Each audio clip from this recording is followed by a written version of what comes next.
Pegasus, the bay that can regain quicks. This is my LEGO version of Heaven Pegasus. However, this is my updated 2022 version of Heaven Pegasus. Unlike my 2019 design of Heaven Pegasus, this new updated design now includes both gimmicks that were originated in the Takara Tomy version of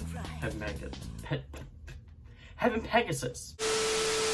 And this is the first time in the LEGO Baytuber community where this Beyblade has had both its gimmicks working, and no other LEGO Baytuber has actually done this. I'm the very first to do both of these gimmicks in one Beyblade. This is mainly due to how tall Heaven Pegasus eventually becomes with trying to come back both of these gimmicks on in. While others have tried free spinning drivers called low, or they have the wing gimmick that looks like it's activating, however it does not help with burst resistance. Unlike those, this one does. So without further ado, let's take a closer look at these parts. I'm gonna drink of water. The two gimmicks of this bay is the wing and driver gimmick. Let's take a look at the wing gimmick first. When these wings are hit by an opponent bay, they get pushed into the layer, helping with the burst resistance, aka restoring the clicks mid-battle. However, this is really hard to recreate in LEGO. However, there is two different ways that it was possible. The first way is a subsystem of the velocity system that was created by J Pictures. This allows for the wings to be hit and be pushed in and keep the disc from bursting off the layer. The second way is using Lawrence the Person's burst stoppers.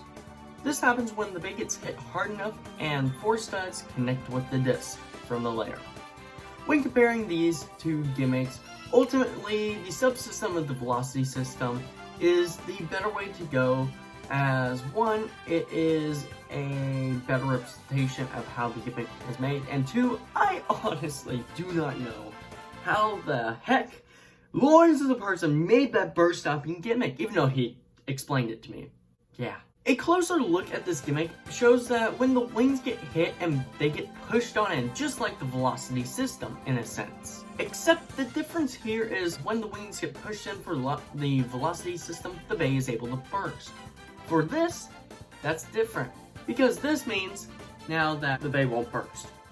This layer also only has 1 stud for teeth, compared to other layers that I've recreated that mostly have 3 or 4 studs.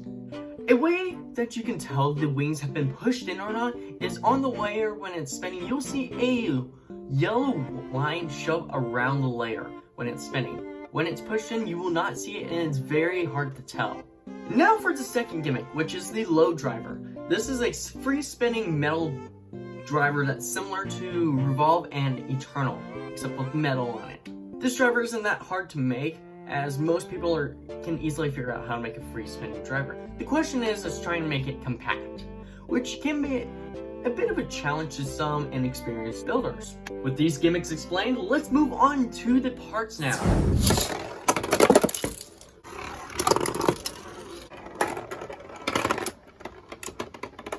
Starting on off with the low driver, this is a semi-sphere driver that has free spin abilities and has the absolute most stamina driver out of any of my GT remakes so far.